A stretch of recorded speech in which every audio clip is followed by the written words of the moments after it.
Welcome to Grounded with Jon Tester and Maritsa Giorgio. And we're so glad you're here with us to try to make sense out of, everything that's happening as much as we can anyway. And we have a packed bonus episode for you today. What's the packed bonus episode? Well, we have a lot to talk about, Senator. Just a few things happening. We booked our guests for today. Easy for me to say. Randi Weingarten, the president of the American Federation of Teachers. And silly me, I thought when we booked her that, this executive order trying to do away with the Department of Education would give us plenty to discuss. It'd still be really top of mind. But, we had no idea about this bombshell news that has taken up a lot of the oxygen this week. Actually, stayed in focus longer than most news coming out of this administration. I think that most people listening to our podcast probably are in the know about what happened. But let's just recap this whole thing quickly for people, this text messaging incident. So the editor-in-chief of The Atlantic published this shocking story on Monday that he was unintentionally put in this group chat on the encrypted messaging app called Signal. 18 top government security officials, including, the vice president of the United States, the secretary of state, and the defense secretary. They discussed this airstrike on Houthi rebels in Yemen before and as it was happening. So, I've seen more Republican criticism on this story than we've seen for just about anything else coming out of this administration. But then we see these other GOP lawmakers falling back on the, mistakes happen, the glass houses thing, and even deflecting to call this journalist, Jeffrey Goldberg, deceitful and someone who's spread lies before. Now, Defense Secretary Pete Hegseth and Tulsi Gabbard, they've said, the director of national intelligence, Tulsi Gabbard, they've said, nobody was texting war plans. It wasn't classified information sent in the chat. And so then The Atlantic said, okay, well, you're basically calling us a liar, so we'll bring the receipts. And then they published even more screenshots of the conversation in which Hegseth went over this detailed timeline about the strikes, including takeoff times for the jets and specific weapons. It gets worse from there, though, because the National Security Agency warned about this. They sent a special bulletin in February warning employees about using this specific app, Signal. Yeah, look, I mean, the issue with the head of the Department of National Intelligence and the Secretary of Defense and the Secretary of State and about 8 or 10 other people releasing classified war plans, and not just war plans, actually how they were going to implement a strike on the open, because that's what that app is. It's in the open. Anybody can get on it. Is absolutely ridiculous and unacceptable, and it speaks to the fact that I just really don't think they take the fact that this information is important to keep in a very secure circle. And we got lucky because they pulled off the mission and it went off seamlessly. But we got lucky. And the other thing is, I would say, is when it applies to this kind of stuff where you've got classified information and all sorts of people, including, in this case, folks from the news media on the chain, is that how many times this happened already? And why do those folks still have those cell phones? Why doesn't the Department of Justice have those cell phones determining what's in those cell phones right now? Because I can almost guarantee you if it happened this time, it's happened before. And it needs to stop because it puts people's lives in danger and it puts our entire nation's national security in danger. I've said it before and I'll say it again. I was chairman of the Appropriations Committee on Defense. I got a lot of classified briefings about what's going on in this world. It is a very dangerous world, as dangerous as it was back in the Cuban Missile Crisis. And for folks in high-ranking positions to be as cavalier with classified information as these folks were, is totally not acceptable because it puts our nation at risk. And hopefully, folks in Congress, and we've heard folks like Senator Kelly and Senator Duckworth speak up very succinctly and talk about what needs to be done. Hopefully there's some folks on the other side of the aisle that will do the right thing here and speak up and hold people accountable. If this would have been an officer in the military that did this, they would be out of the service right now. They would probably have been court-martialed and summarily drummed out. It's not acceptable. That's how important this information is. And for the Secretary of Defense, the head of the Department of National Intelligence, for Marco Rubio, the Secretary of State, to allow this to happen is totally unexplainable. And when asked about this criticism over the White House downplaying Signalgate, President Trump said he thinks it's all a witch hunt. And Senator, you mentioned it, but your former colleague Tammy Duckworth doesn't think so. She posted some words online. You want to say what she said? I'm a gentleman. I can't. No. Well, she dropped the F-bomb and she asked for the Secretary of Defense to resign. Look, Tammy Duckworth, for those who don't know, is somebody that got in a helicopter crash and lost 2 legs in the process. Mm-hmm. She is somebody that has sacrificed greatly for this country, and she understands the kind of danger that our military people are in when they're in a war zone. And so that's probably why she responded the way she did. And I'd say the same thing with Senator Kelly, Mark Kelly, a naval fighter pilot, astronaut. These guys, they know military and they know classified information and they know how important it is. And by the way, I will just say, for the director of the Department of National Intelligence or the Secretary of Defense or Marco Rubio or the Vice President of the United States, saying that it was a mistake is not an answer, because the truth is it is drilled into your head as a person involved in government how important these classified documents are. And it's not like you pick up the phone and talk about them. You go into a skiff very similar to my meat cooler, I might add. Many of them are very small, thick walls, and they've got technology in it that can keep the conversations that go on in there between the people who are having the conversation within those small rooms. And for those folks to say, it's made a mistake. You don't make mistakes like that, man. You just don't make mistakes. It's not acceptable. And if it was done by anybody else that was enlisted in the military, they'd be kicked out with no questions asked. Yeah, I have so many questions, so many thought processes that go along with this story. And we are planning an episode with a special guest devoted to this. And we are waiting for some final scheduling here, and we will get that done as soon as possible. But I promise you will want to hear it, because I have loads and loads and loads of questions about how this happened, and really, frankly, what other conversations have happened on Signal that probably shouldn't have.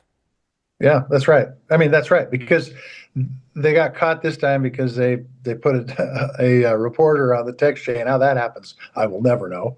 But they put a reporter on the text chain, and they got caught. I maintain that if it happened this time, it's happened many, many, many times before. And Xi Jinping and Putin, they got to be doing backflips over this stuff.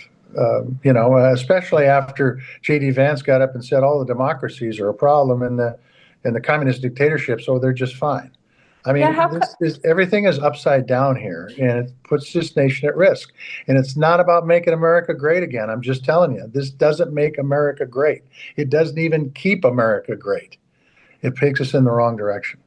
How come you never accidentally sent me private information on a text when you were in office? That would have been a good scoop.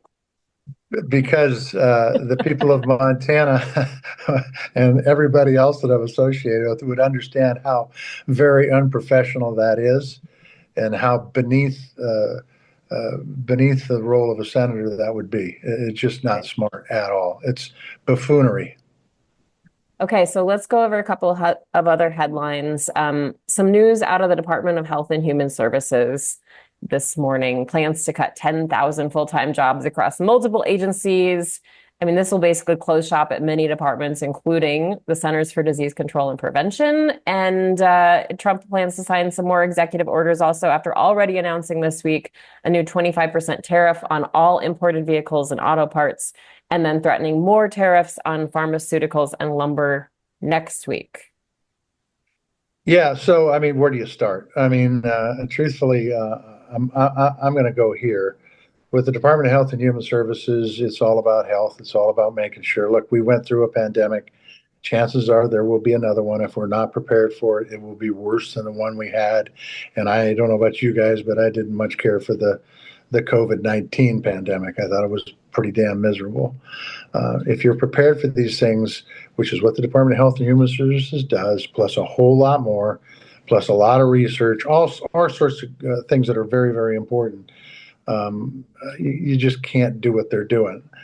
As I've said before, I'm all about making government more efficient, but these guys aren't making government more efficient. In fact, they've got a person that's doing the cutting that doesn't have a clue about this country, and Elon Musk I'm talking about. And so you've also got a situation with the tariffs that you brought up, and 25% tariffs is a pretty healthy tariff. And so that will result in the price of automobiles going up by 25% at least. And then you can say, well, hell, I got a car. It's only got 20,000 or 40,000 miles on it. It's going to last me a while. I don't have to worry about it until it breaks down. And then the parts that go into that car have a 25% tariff. And I don't know about you guys, but last time I got my car repaired, it was expensive enough. And so we got a lot of challenges out there. And by the way, they're not challenges because the marketplace made it happen because of supply and demand. They're challenges because the government is not thinking through these tariffs. And just like reducing government size and getting rid of waste, it's the same with the tariffs. All tariffs aren't bad, but when you walk in and do a blanket tariff like the president is doing, or pick one thing that's pretty critical to our economy, and that's transportation and automobiles, it has its impacts. And things don't change overnight. You're not going to get all the manufacturing back to this country. And I think it would be much better to do it with a carrot rather than a stick, but that's just my opinion. There is a whole lot of news that we don't have time to talk about today. Remember that flood the zone tactic. Throw as much at the press and the public as possible. It will be too much to keep up with. I'm pretty sure the signal messaging debacle was not even part of that plan, just some bonus chaos. The cuts at HHS that we're talking about come just 1 week after President Trump officially signed an executive order to do away with the Department of Education. And now that actually takes an act of Congress, but they're trying to chip away at this. He also announced that all federal student loans will now be overseen by the Small Business Administration.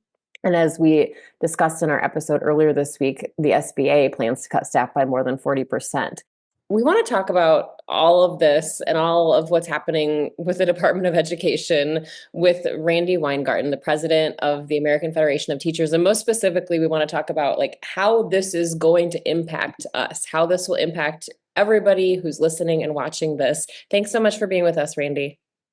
Thank you. It's my honor. And I just adore Jon Tester. And so I would do anything for Jon Tester. And I wish he was still in the Senate. Well, thanks, Randi. I mean, look, I think, as you all know, I was a former teacher and school board member and state legislator, and as a former United States Senator, public education has been very high on my list. My mom was a teacher. My aunts were teachers. I've got a sister-in-law that was a teacher, and I've got a daughter that is a teacher and a son-in-law that is a teacher. So when you talk about doing away with the Department of Education, what I would like to hear from your words is, education is primarily controlled at the local level, and the state has some impacts, but the federal level does have some impact on education. And I'd like to explain to our listeners, what role does the federal government, what role does the Department of Education have, not only in K-12 or even preschool, but also in higher ed? What role do they play? Thanks, John. And let me just say, I love that the family business is both farming and education. So, but look, I mean, you nailed it. Education is basically a state and a local responsibility.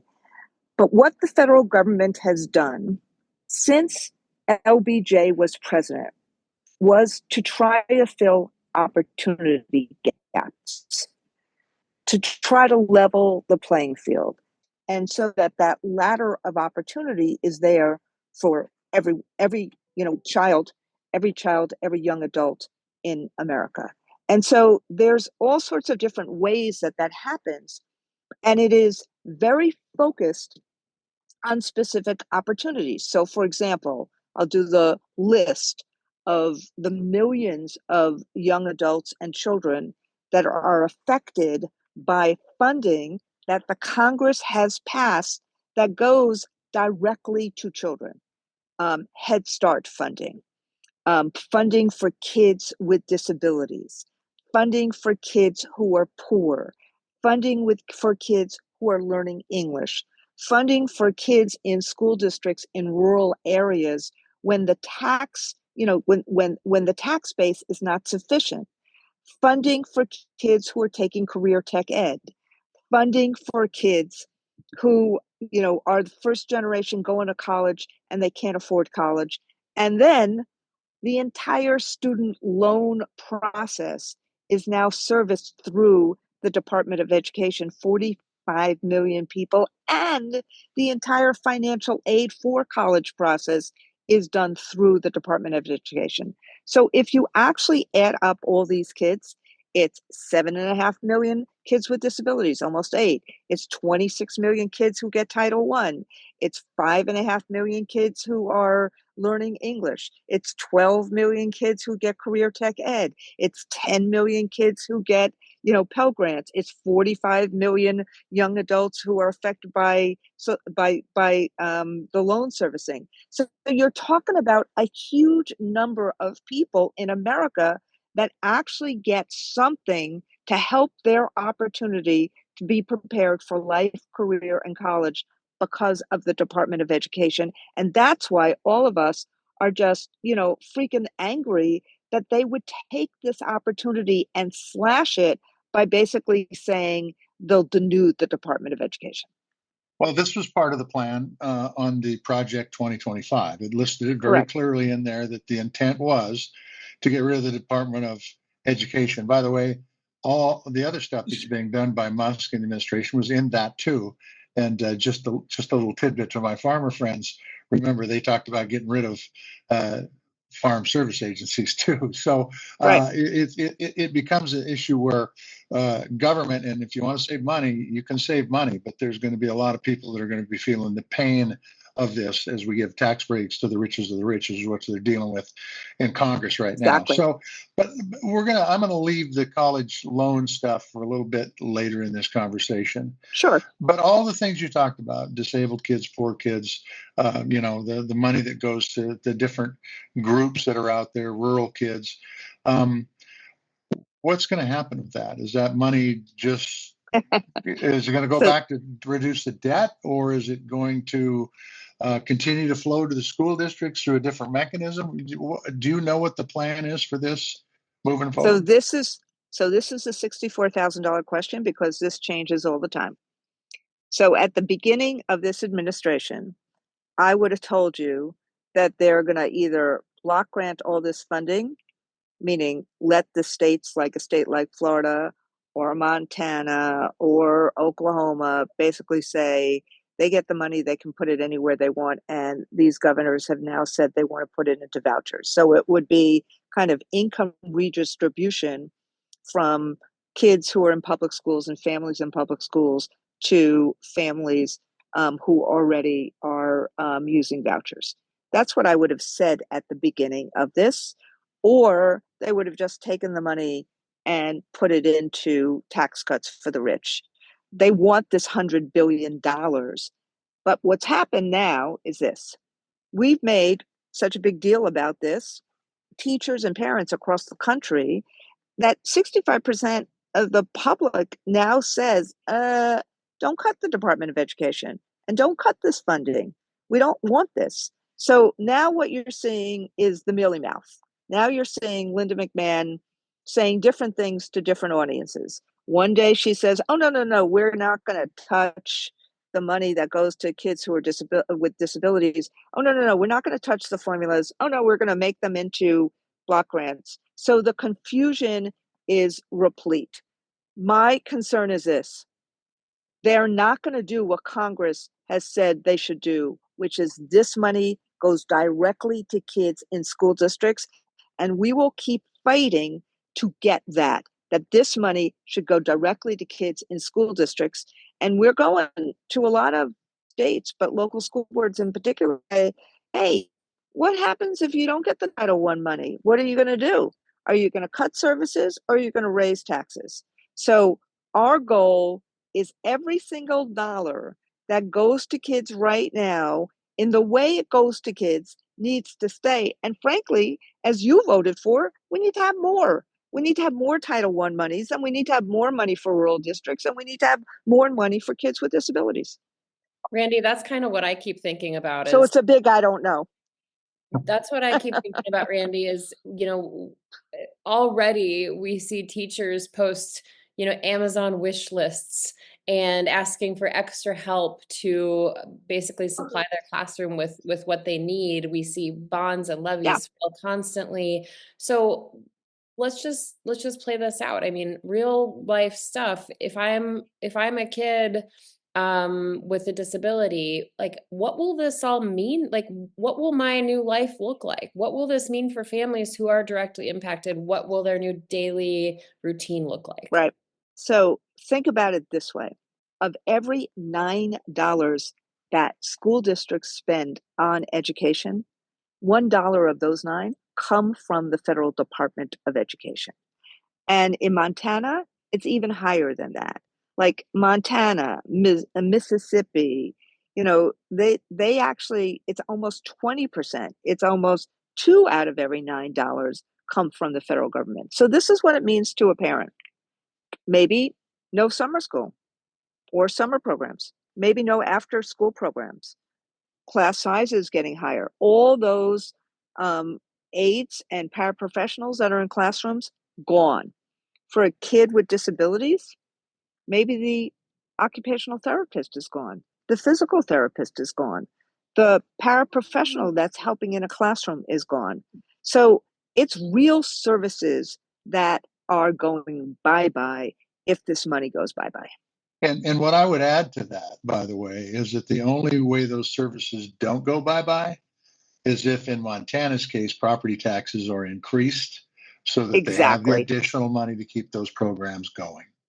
Exactly. Because if those services go bye-bye and they are specifically funded, this is why I say the money from the federal government in this instance, look, could you do something better, more efficient at the Department of Education? Of course you could. Could you actually reduce paperwork? Of course you can. Could we start by actually reducing high stakes testing? Of course we can. All of these things are things we should be doing. But when it comes to this money goes directly to school systems. And teachers and parents who have been affected understand what Title I is. They understand what IDEA is. And when these services go bye-bye, the only way you can recreate them is through higher property taxes on a local level. So think about it. Elon Musk gets a tax cut he doesn't need, but there's a tax increase at the local level to fund services for poor kids so they can have an after school program or a computer or a reading specialist to help with literacy. Yeah, I mean that's ultimately, that's exactly right. The programs, it costs money to run these programs. The programs either go away or it falls back on the local property tax owner. I mean, that's Exactly. just the way it is. Let me just say, you're talking Yeah, about $100 billion. yeah. So for a local school district, I sometimes use examples from my own district, which is New York City. If Truman High School lost $2 million, that would be a huge amount. If you lost $5,000 per kid or $10,000 per kid in Montana, which is what I've seen the numbers, that's a huge loss. Who's going to make that up? How Yeah. do you make that up in Montana? It won't be made up. Services will be cut. Kids will become less competitive in the world economy. And it's a problem for our economy in this country moving forward because, as you know, education, particularly public education, is the foundation of our democracy and of our Exactly. economy.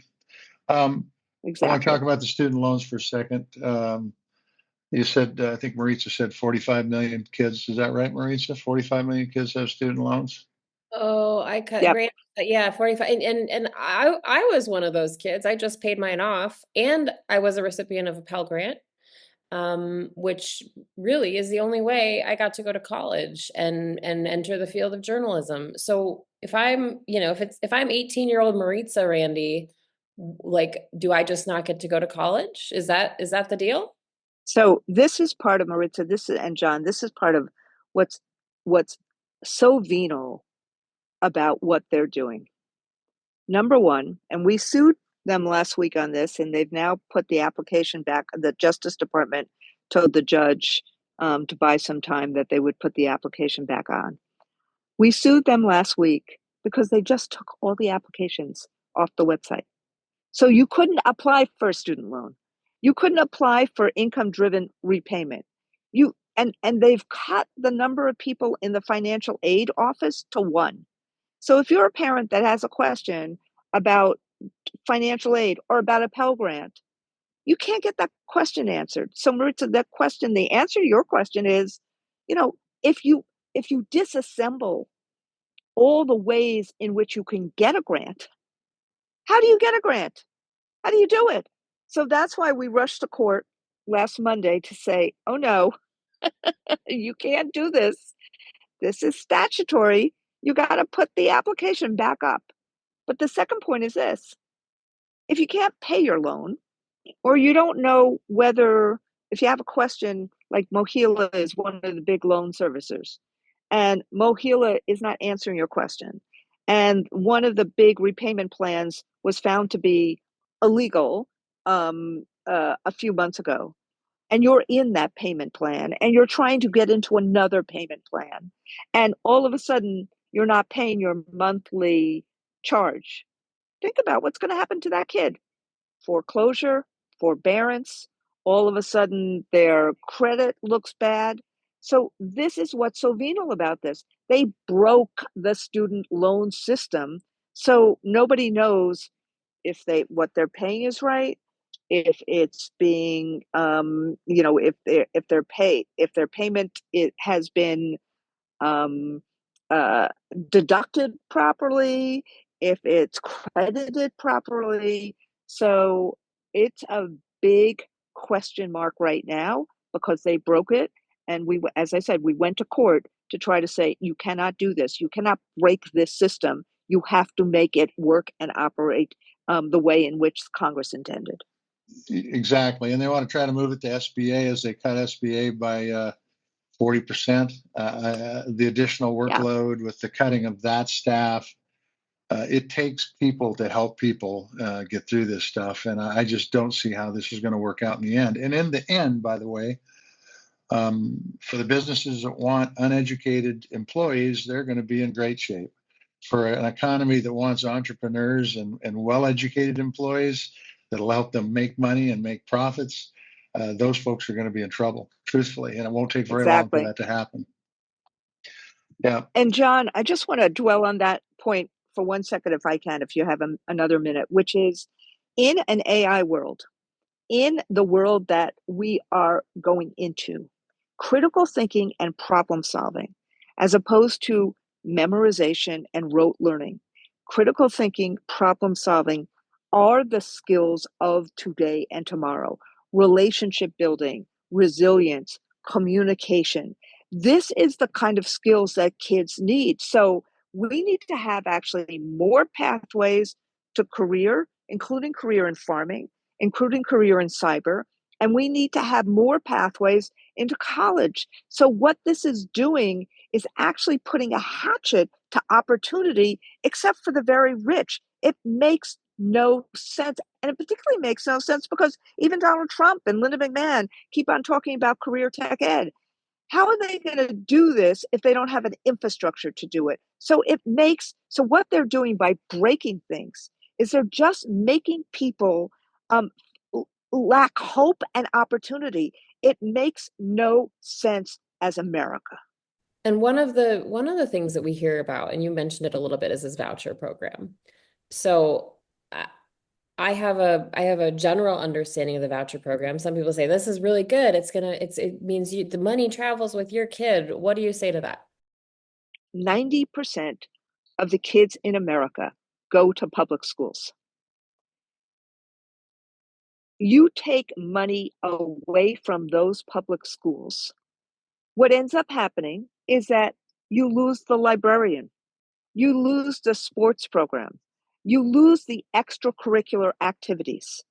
If you want to fund other schools, it needs to be funded not at the expense of the 90% of kids who go to public schools.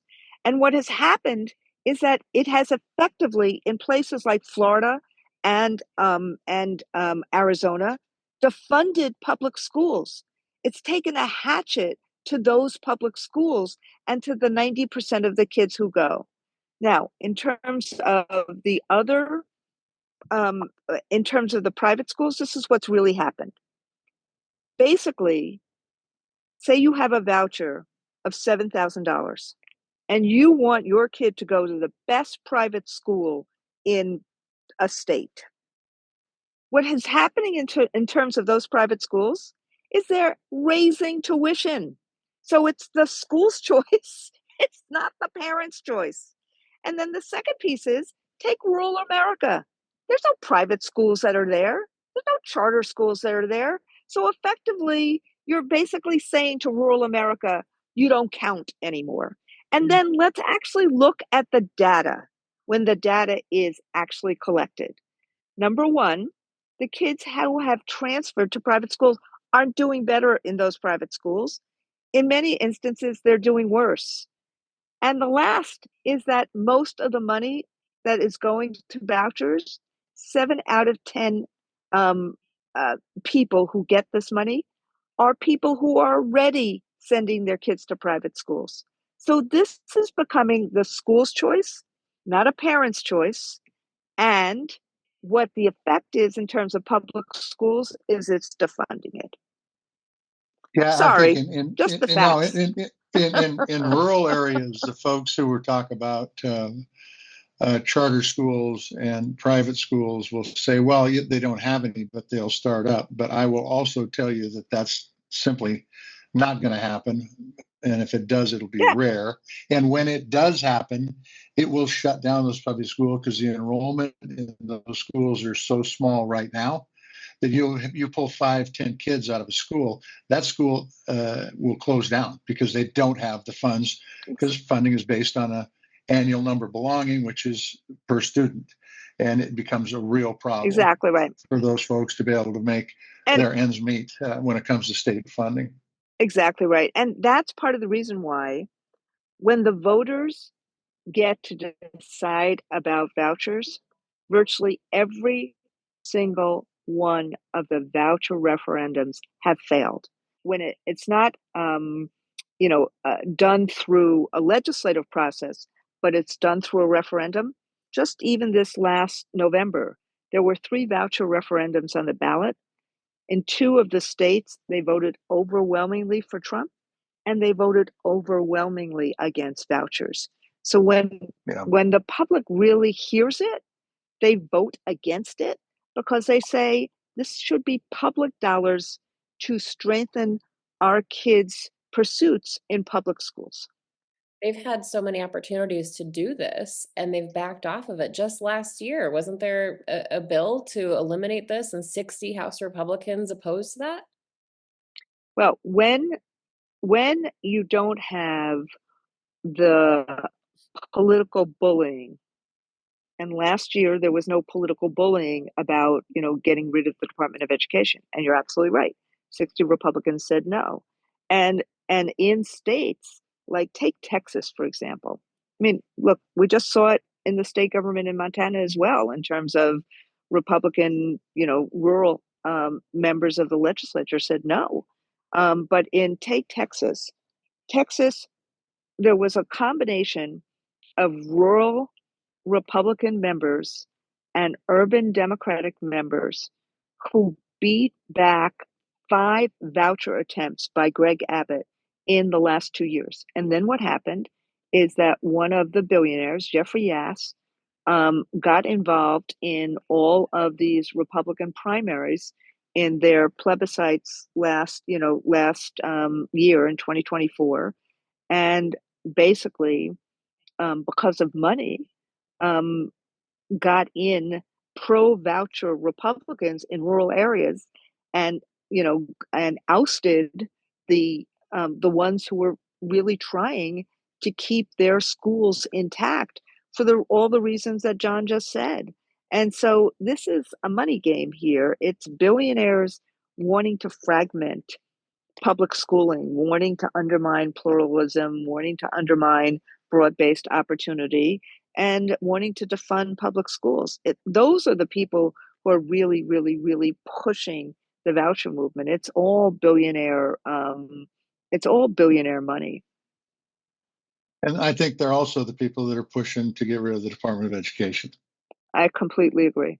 I mean, and this notion of trying to undermine pluralism, trying to undermine broad-based opportunity, trying to create fragmentation, trying to do this kind of privatization. Look, it has its origins in the aftermath of Brown versus Board of Education.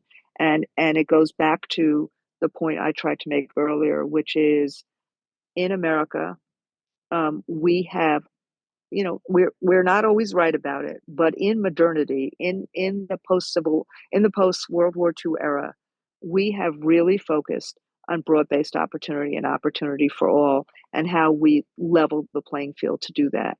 And these folks want to erase the 21st century. Randi, one last question for you. At the beginning, you mentioned that you're pushing to get all of these dollars going to kids, all the dollars that are being cut. So how are you going to do that?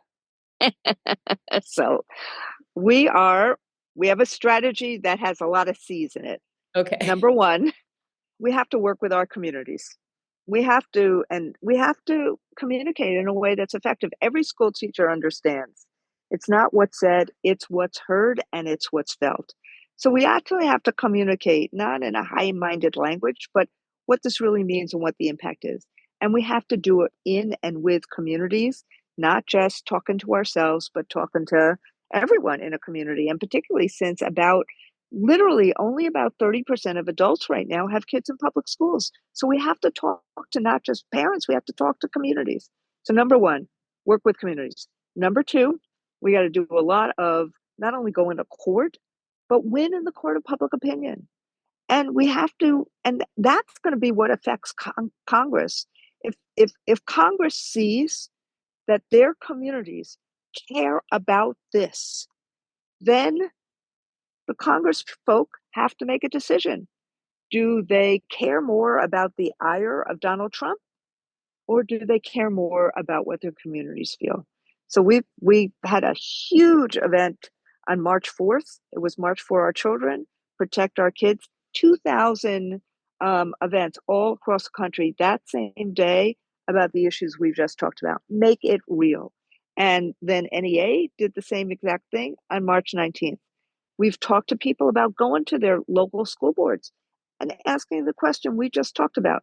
If we lose Title I, if we lose that funding source that goes directly to you, it doesn't stop at the state, it doesn't get taken for other things, what's going to happen to kids? And will you have to raise property taxes if you want those services?